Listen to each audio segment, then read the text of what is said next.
En el limbo queda la aprobación en Colombia del denominado Marco Legal para la Paz. El gobierno de manera hábil lo aplazó, no dejaron intervenir el presidente Gaviria, ni siquiera me dejó intervenir. Ante la falta de apoyo, la Cámara de Representantes aplazó por segunda vez su discusión y votación. Yo quiero la paz, pero quiero que la paz se haga sin que el costo sea la impunidad.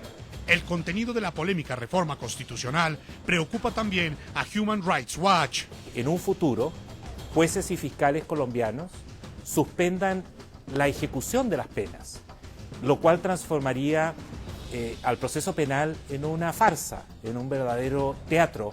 El organismo hemisférico en 2 ocasiones y a través de cartas al Congreso y al Gobierno Nacional ha señalado que la iniciativa favorecería la impunidad en los delitos de lesa humanidad que han cometido y siguen cometiendo las organizaciones criminales que operan en Colombia.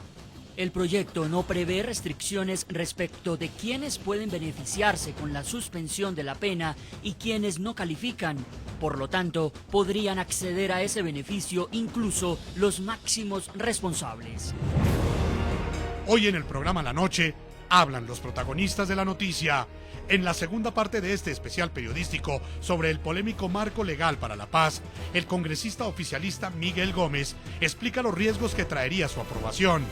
En entrevista con el subdirector del programa La Noche, Jefferson Beltrán, el fiscal general de Colombia, Eduardo Montealegre, advierte que la reforma constitucional abriría la posibilidad para que en un eventual proceso de paz con el grupo terrorista de las FARC, sus principales cabecillas no tengan que pagar ni un solo día de cárcel por sus atroces crímenes. Comienza la noche bajo la dirección de Claudia Gurizati. La noche bajo la dirección de Claudia Gurizati. Enciende las luces para que usted vea el punto clave de la noticia. Soy Jason Calderón, bienvenidos. La noticia, el costo de la paz en medio de la guerra que contra el terrorismo sufre Colombia, continúa siendo debate en América Latina. La noticia, una polémica iniciativa de carácter legislativo y denominada Marco Legal para la Paz, continúa siendo el centro de la controversia. El punto clave, el gobierno del presidente Juan Manuel Santos y los congresistas que la apoyan afirman que la aprobación de la reforma constitucional permitiría dar integralidad a un conjunto de normas que llevarían al fin de la guerra en Colombia. Contrario a lo que los críticos denuncian, sus defensores afirman que esta legislación para un eventual proceso de paz no generaría impunidad en el juzgamiento de los responsables de crímenes de lesa humanidad. El marco legal para la paz no solamente es necesario sino útil, no generará impunidad, ni amnistía ni indultos, pero es necesario para ponerle fin al conflicto. A mí sí me parece interesante que construyamos un mecanismo, una herramienta para un eventual proceso de paz y que la construyamos no en el medio del proceso de paz, no con la presión de los fusiles, no con la presión de la negociación. A nadie se le ha ocurrido la idea de una reforma constitucional para la impunidad. Eso sería renunciar a aspectos esenciales del Estado de Derecho. El gobierno está absolutamente convencido de la importancia del proyecto en su trascendencia y vocación futura, fundamental para el día de un proceso de paz. La noticia, organismos mundiales y continentales que defienden los derechos humanos no creen en todas las bondades con las que el gobierno de Colombia defiende la polémica iniciativa. El punto clave, Human Rights Watch denunció que el marco legal para la paz, tal como está siendo estudiado por el Congreso colombiano, favorecería la impunidad y dejaría al país expuesto ante una eventual intervención de la Corte Penal Internacional. Human Rights Watch envió su primera carta al gobierno colombiano y al Congreso el pasado 2 de mayo cuando la Cámara de Representantes calentaba motores para el sexto debate del acto legislativo. En esa primera misiva, José Miguel Vivanco, director para las Américas de la ONG, expresó fuertes cuestionamientos contra la iniciativa relacionados con la aplicación de la justicia transicional. El proyecto no prevé restricciones respecto de quienes puedan beneficiarse con la suspensión de la pena y quienes no califican. Por lo tanto, podrían acceder a ese beneficio incluso los máximos responsables. El Congreso tendría, por ejemplo, la potestad de permitir que los máximos jefes guerrilleros, responsables de atrocidades como alias Timochenko o alias Iván Márquez, no cumplan ni un solo día en prisión. También criticó que los militares colombianos estuvieran contemplados como sujetos de la justicia transicional, bajo el argumento de que solo grupos armados ilegales podrían ser el objeto de esa reforma. La aplicación de medidas de justicia transicional a agentes del Estado representaría un grave retroceso, absolutamente innecesario e injustificado. Es comprensible que Colombia ofrezca algunos incentivos, como reducción de penas a miembros de grupos armados irregulares, con el propósito de instarlos a dejar las armas y desmovilizarse. Este mismo razonamiento no se aplica a servidores públicos, como son los miembros de la Fuerza Pública Colombiana. El ministro de Justicia de Colombia, Juan Carlos Esguerra, respondió a la carta de Vivanco y le explicó por qué el marco jurídico para la paz no será una puerta abierta a la impunidad. Defendió la justicia transicional como mecanismo para esclarecer los crímenes más graves y con mayor efectividad, en comparación con la Ley de Justicia y Paz, aplicada en la desmovilización de los grupos paramilitares, y que según el ministro Esguerra, solo ha permitido 7 condenas de 320.000 delitos confesados por los integrantes de esos grupos criminales. Al contrario de lo que usted sugiere, serían precisamente las masacres, las desapariciones forzadas y las violaciones sexuales, entre otros delitos, los que serían perseguidos penalmente. Y más allá de su persecución penal individual, se pretende el esclarecimiento de los patrones para la comisión de este tipo de violaciones. Y sobre el posible sometimiento de militares a la justicia transicional, el ministro escribió: la posibilidad de incluir a los agentes del Estado en los procesos de justicia transicional no supone que se les vaya a dejar de investigar, ni que los instrumentos diseñados para los demás actores también les sean aplicables a ellos. Será el legislador quien determine las diferencias y especificidades de su aplicación como resultado de un proceso democrático y teniendo en cuenta el mayor nivel de responsabilidad del Estado y de sus agentes. Vivanco le envió otra carta al ministro de Justicia en la que aseguró que el marco legal para la paz, más allá de ser un instrumento para la reconciliación entre los colombianos, puede exponer al Estado al escrutinio de la Corte Penal Internacional. Cuando la legislación de un país procura que algunas personas que cometieron delitos aberrantes eludan su responsabilidad penal, la CPI podría investigar, acusar y enjuiciarlas en razón de que el Estado no está en condiciones o no tiene intención de juzgar en forma genuina a los responsables de estos abusos. También insistió en la posibilidad de que en Colombia queden impunes delitos de lesa humanidad. El marco jurídico para la paz no constituye una estrategia para que los fiscales se concentren inicialmente en ciertos casos e investiguen posteriormente los demás. La reforma permitiría que el Congreso exima de persecución penal a los responsables de delitos de lesa humanidad y asegure que incluso los máximos responsables de los delitos más graves no cumplan un día en prisión. Los cuestionamientos tuvieron eco en el Congreso de Colombia. La sesión del Pleno de la Cámara de Representantes, donde estaba prevista la aprobación en sexto debate del acto legislativo, fue suspendida cuando 40 representantes firmaron una proposición para archivar el controvertido proyecto. En el programa La Noche hablan los protagonistas de la noticia. Para analizar la legalidad y las consecuencias que podría generar la aprobación del denominado Marco Legal para la Paz, nuestro subdirector Jefferson Beltrán entrevistó al fiscal general de Colombia, Eduardo Montealegre. Pese a que el alto funcionario apoya la iniciativa, también advierte que la polémica reforma constitucional deja abierta la posibilidad para que en un eventual proceso de paz los cabecillas del grupo terrorista de las FARC no tengan que pagar ni un solo día de cárcel por los crímenes que cometieron. Fiscal Eduardo Montealegre, fiscal general de la Nación de Colombia, gracias por ese tiempo que usted le concede hoy al programa La Noche.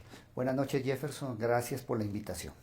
Bueno, fiscal, vamos a hablar de marco legal para la paz, un tema que ha causado gran polémica, no solamente en Colombia, sino en América Latina. Quiero comenzar preguntándole, ¿usted cree que en este momento es oportuno hablar de una legislación de paz en Colombia, en medio de, digamos, de la situación de orden público que está viviendo el país, en medio pues de un nuevo secuestro de un ciudadano francés que ya completa pues más de una semana en poder del grupo terrorista de las FARC?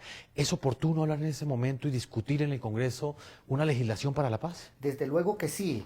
Uno de los principios que sustentan y fundamentan el Estado de Derecho en Colombia es el de luchar por la paz. Ese es uno de los valores constitucionales más importantes que trae nuestra Carta de Derechos. Por eso me parece importante que a pesar de que en este momento no se haya presentado, no se hayan iniciado unos diálogos de paz con la guerrilla, yo creo que el país tiene que mirar al mediano y al largo plazo sobre esa posibilidad. Nunca deben cerrarse las puertas jurídicas y la puerta de la negociación política para llegar a acuerdos con la guerrilla. Me parece supremamente oportuno.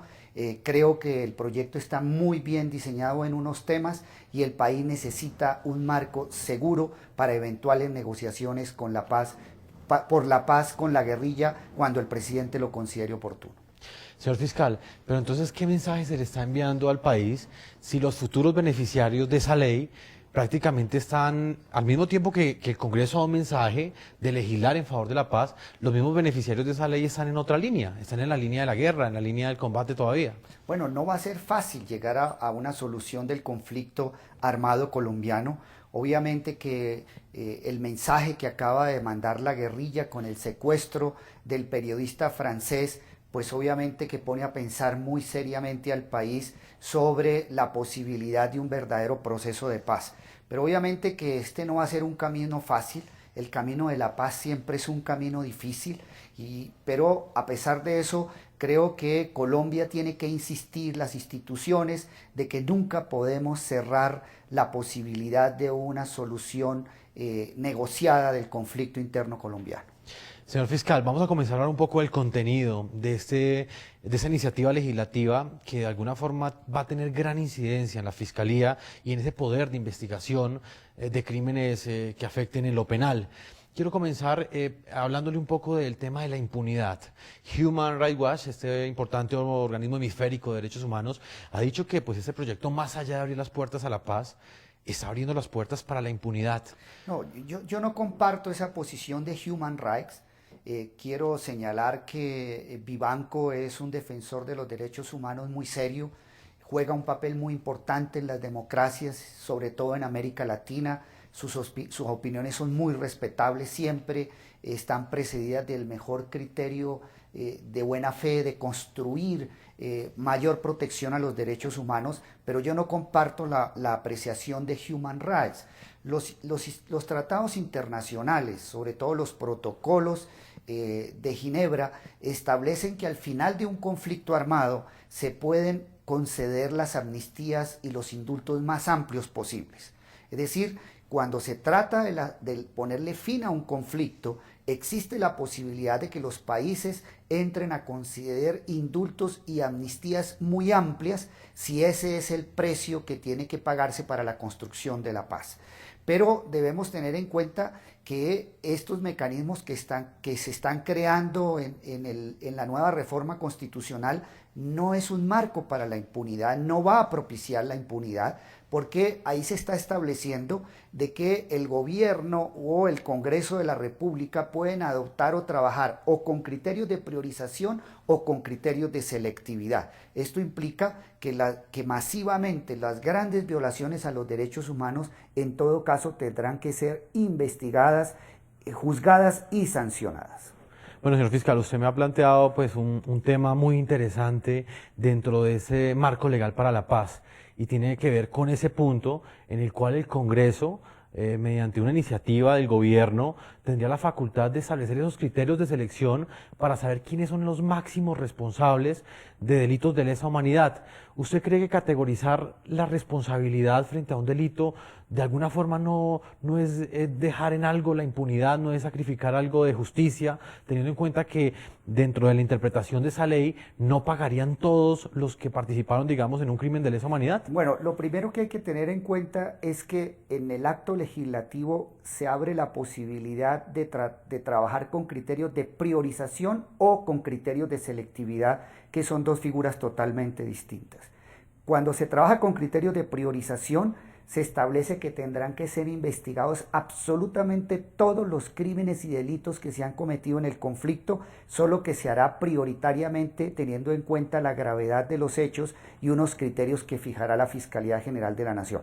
Cuando se habla de selectividad, implica que no todos los casos se van a investigar, sino que le corresponde al Congreso de la República, después de un gran acuerdo nacional, establecer cuáles son los crímenes y los delitos de mayor importancia en cuanto a afectación de los derechos humanos, cuáles son los crímenes de mayor entidad, quiénes son los máximos responsables y cuáles son esas estructuras criminales. Pero deben tener en cuenta que esto no opera automáticamente, que se trata de un marco para una eventual negociación con la guerrilla, que es un marco para un eventual proceso de paz que aplicará hacia el futuro y que obviamente que al finalizar un conflicto, pues por la búsqueda de la consecución de la paz, en algún momento hay que restringir otros derechos, como de que eventualmente no podrían ser sancionados todos los delitos cometidos si ese es un instrumento fundamental para consolidar un proceso de paz con la guerrilla.